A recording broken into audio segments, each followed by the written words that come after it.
Behold, the glorious Harrow Warframe, the best frame for all of the things, except for the things they are not the best at.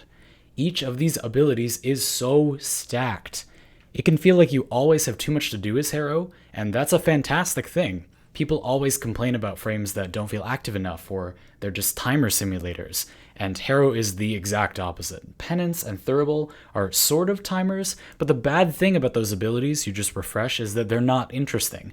It's just a button you hit every so often, and it can feel kind of bad when it goes down because you had to do so little it's easy to forget, and you feel like the game didn't make you interact with it very much. It feels uninteractive even though it's your fault. Penance and Thurible, though, are timer-based abilities that really feel interactive. They have mechanics to them. Penance, you want to charge up overshields and then consume them to get a long duration. And Thurible, you're charging up with energy to get more energy per kill or headshot. So they're really interactive. They're interesting timer abilities. And then, of course, Condemn and Covenant are much more specific. I think that is a perfect example of a solution to a problem that many Warframes have. Harrow is a really good design solution for a lot of the game. That's something that pretty much no other frame can boast on the same level about this type of timer issue.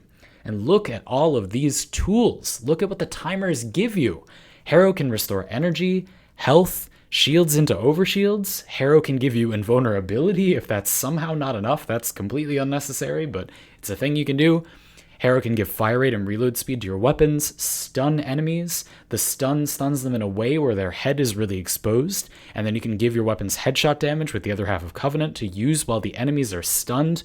You can restore those shields into overshields and you get double normal overshield cap. Just a ridiculously stacked kit. And there are so many little combos between the abilities. The way that they can feed into each other and fuel each other is really powerful and interesting, and yet they're all good on their own merits as well. Just about the only thing that Harrow is not absolutely amazing at is his base stat totals. He's not good at having a lot of base stats, which is the least valuable thing that you can be good at as a frame. There are frames that have a lot of base stats. You know an example of that? Yeah, I will not name that Warframe, but you're all thinking of a frame who has a lot of base stats and not a lot of ability interaction. This is the exact opposite, and it's obviously way better. It doesn't really matter if your health and shields are low if you can become invulnerable and use the double normal overshield pool. I don't even know what else to tell you about this one. If you want a frame that gets you involved and interacts with basically everything, Harrow is the one to call.